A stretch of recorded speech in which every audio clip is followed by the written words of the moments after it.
Hello and welcome to Commerce Gali guys. आज के इस वीडियो में हम बात करने वाले हैं क्लास 12th के बिजनेस स्टडीज सब्जेक्ट के chapter number first, nature and significance of management की।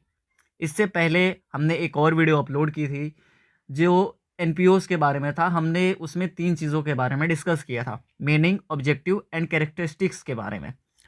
आज हम बात कर रहे हैं मैनेजमेंट के बारे में। इसे स्टार्ट करने से पहले एक शॉर्ट स्टोरी सुनते हैं, उसको समझिएगा, अपने लाइफ में इमेजिन करिएगा कि आप वो कर रहे हैं। जो जो चीज़ें मैं बोलूँगा आप बस उसे कल्पना करिएगा, इमेजिन करिएगा उसकी, ठीक है। वो क्या चीज़, आपने एक बिजनेस स्टार्ट किया पेन की और कॉपी का। पेन का बिजनेस स्टार्ट किया, कॉपी का। दरअसल आप उसे प्रोड्यूस करते हो, बनाते हो, मैन्युफैक्चर करते हो उस चीज़ का, कॉपी का और पेन का। याद रखना, कॉपी और पेन का आप दो चीज़ का बिजनेस कर रहे हो, ठीक है। तो आप अकेले तो बिजनेस नहीं कर पाओगे, आप अकेले कंपनी इस्टेब्लिश नहीं कर पाओगे जो कि पेन और कॉपी को बनाए। उसके लिए कुछ चीज़ें चाहिए होंगी। पहला, पेन और कॉपी के रिसोर्सेज चाहिए होंगे, ठीक है। और उसको बनाने के लिए वर्कर भी चाहिए होंगे, ठीक है। वर्कर भी चाहिए होंगे जो उसको बनाएंगे, पेन को जो बनाएंगे उसके लिए वर्कर, कॉपी को जो बनाएंगे उसके लिए वर्कर चाहिएंगे, ठीक है। अब आपकी कंपनी में, ठीक है, आपकी कंपनी में accountant, sales manager, purchase manager, production manager की भी आवश्यकता होगी, इंपॉर्टेंस होगी, ज़रूरत होगी, ठीक है। तो आप उनको भी लाएंगे। क्या चीज़, आप उनको भी लेंगे। और वो जो मैनेज करेगा कि कितने अमाउंट का आ रहा है, कितने अमाउंट का जा रहा है, मतलब कितना कॉस्ट में हमने इसको बनाया, कितने में सेल किया, उसकी कौन, उसका जो लेखा जोखा कौन करेगा, उसका अकाउंटिंग कौन करेगा, अकाउंटेंट करेगा। तो आप उसको भी हायर करोगे, ठीक है। आपने हायर किया। अब आपका बिजनेस का ऑब्जेक्टिव क्या था कि इस महीने, मान लें कि ये अप्रैल के महीने में, अप्रैल के महीने में आपने सोचा कि मैं करीब 10,000 पेन और कॉपियाँ सेल करूँगा, 10,000 पेन और कॉपी सेल करूँगा। तो आप उसके हिसाब से रिसोर्सेज करोगे, उसके हिसाब से वर्कर लगाओगे, ठीक है। तो आपका ऑब्जेक्टिव क्या हुआ कि मुझे 10,000 पेन और कॉपी सेल करनी है आपके बिजनेस का, ठीक है। आपने क्या किया, उसे सेल कर दिया, सेल कर दिया। ये जो सारी चीज़ें आप किया, आपने अपने जो गोल्स था आपका उसे अचीव कर लिया। तो ये किसके किसके बदौलत हुआ, ये मैनेजमेंट के बदौलत हुआ। आपने जो सारी चीज़ें की, आपने जो एम रखा था 10,000 बेचने का, वो किसके बदौलत हुआ, एम एम किसके बदौलत अचीव हुआ, वो अचीव हुआ है आपके मैनेजमेंट की वजह से। आप इस कहानी को याद रखिएगा, इमेजिन करिएगा। अब आगे जो चीज़ें हम पढ़ेंगे उससे इस कहानी को रिलेट करिएगा, ठीक है। तो सबसे पहले पढ़ते हैं meaning of management. Meaning of management के बारे में अपन पढ़ने वाले हैं। तो management is an art, management is an art getting things done through others. Management management एक आर्ट के रूप में है, ठीक है। मैनेजमेंट एक आर्ट है जो दूसरों से काम को करवाता है। जाहिर सी बात है, आपने कहानी अभी सुना, उससे रिलेट करते हैं कि आप क्या करते हैं कि पेन की कंपनी का वो चीज़ बनाया, ठीक है, कंपनी बनाया। आपने क्या सोचा कि 10,000 मुझे अप्रैल के महीने में पेन और कॉपी सेल करनी है। तो उसके लिए आपने क्या किया, वर्कर्स को हायर किया। आप खुद नहीं काम कर रहे हैं, वर्कर्स को काम करवा रहे हैं।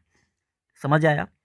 Management can be define as the process. Yes, आप 3 चीज़ों को याद रखिएगा, प्रोसेस, इफेक्टली एंड एफिशिएंटली। ये 3 चीज़ों को याद रखना कि मैनेजमेंट एक प्रोसेस के रूप में भी आता है। मैनेजमेंट एक प्रोसेस होता है, उसको हम अगली वीडियो में डिस्कस करेंगे।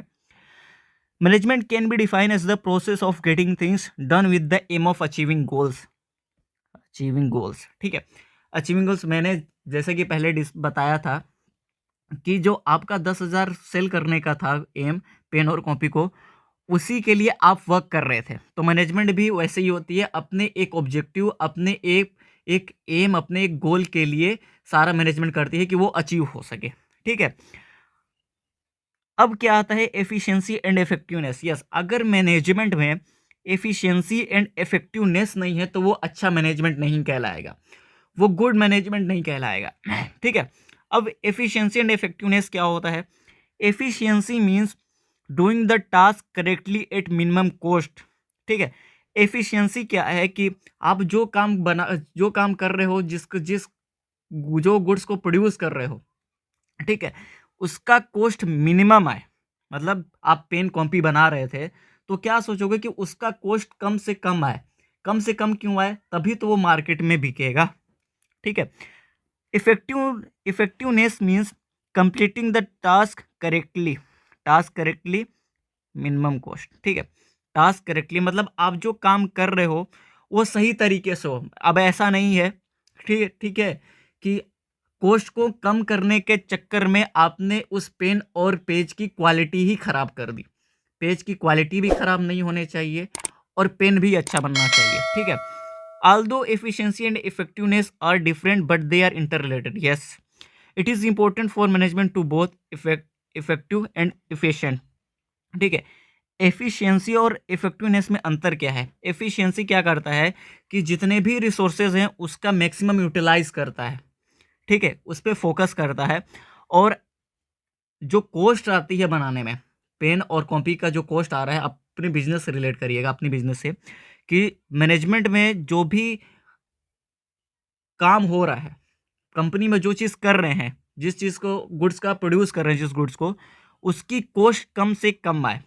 ठीक है, complete work with minimum cost. और इफेक्टिवनेस क्या होता है? कंप्लीट वर्क ऑन टाइम, मतलब आपने जितने समय में उस टास्क को, उस वर्क को कंप्लीट करने के लिए बोला, वो उतने समय में कंप्लीट हो जाए। ठीक है, फोकस ऑन कॉस्ट। ठीक है, एफिशिएंसी क्या कहता है कि सिर्फ कॉस्ट पे फोकस करता है कि भैया इसका दाम कम से कम आए। अच्छी क्वालिटी में बनाने के चक्कर में इसका कॉस्ट हाई हो गया। बनाना चाहिए था 80 रुपये में, लेकिन हमने बना दिया 100 रुपये में। तो ऐसा नहीं, 80 रुपये में बनाना चाहते थे तो 80 रुपये में भी है, और साथ ही साथ उस पेज और पेन की क्वालिटी भी सही हो। ठीक है, इफेक्टिवनेस क्या बोलता है? Focus on time. ये टाइम पर फोकस करता है कि जो भी हम माल प्रोड्यूस कर रहे हैं वो टाइम पे है। ठीक है, एफिशिएंसी एंड इफेक्टिवनेस को इस एग्जांपल से समझते हैं कि आपकी कंपनी चाहती है कि एक दिन में आप 500 पेन को बनाएं। कितना? 500 पेन को बनाएं, और आपकी कंपनी में केवल वर्कर एक ही है जो पर पेन को बनाने में 1 रुपये लेता है और एक दिन में 250 पेन बना लेता है। ठीक है, और आपकी कंपनी क्या चाहती है कि आपका जो पेन बन करके आए वो 2000 में आए। जैसे 500 पेन बनाना चाहती है तो उसकी कॉस्ट जो एंड रिजल्ट बनने के बाद आए वो 2000 रुपये आए। तो एक बात बताओ, एक दिन में क्या ये वर्कर 500 पेन बना लेगा? क्योंकि एक दिन में तो ये 250 ही बना रहा है। एक दिन में कितना बना रहा है? 250 ही बना रहा है। तो क्या वो एक दिन में बना पाएगा 500 पेन? नहीं बना पाएगा। तो कंपनी ने क्या डिसाइड किया यार, कि एक वर्कर को और हायर कर लिया जाए। इसकी भी कॉस्ट क्या है? एक पेन को बनाने में 1 रुपये लेता है, ये अभी 250 पेन बना लेता है। अब ये दोनों मिल करके एक दिन में 250 पेन बना कर 500 पेन बना देंगे। 250 पेन वर्कर 1 बनाएगा और 250 पेन वर्कर बी। ठीक है, वर्कर सेकंड वाला। तो ये दोनों 250 बनाएंगे तो 500 पेन एक दिन में बन जाएगा। ठीक है, लेकिन इसकी कॉस्ट 1 रुपये से इंक्रीज हो गई, लेकिन अपन को तो 2000 दिया गया है बनाने में। तो बाकी जो पेन बच रहे हैं ना, तो इनको, इस पेन को बनाने में रिसोर्स भी लगते हैं। ठीक है, तो वो रिसोर्स एक पेन का 2 रुपये। कैसे? एक बात तो पहले चीज़ खरीदने का। ठीक है, जो जो पेन में जो जो सारी चीज़ें मटेरियल लगते हैं उनका, और जो मशीन जो चीज़ से बना रही है वो मशीन भी तो बिजली से चल रही होगी। ठीक है, तो वो सारी चीज़ों का एंड रिजल्ट में कॉस्ट क्या बन करके आता है? एक पेन का 4 रुपये बन करके आ जाता है और 2000 रुपये में कंप्लीट हो जाता है। लेकिन एक बात बताओ आप, अगर मैं ये वर्कर हायर ना करता तो बन पाता? नहीं बन पाता। हमने हायर किया, एक कॉस्ट बढ़ गया। हम वर्कर 3 भी हायर कर सकते थे, लेकिन हमने हायर नहीं किया।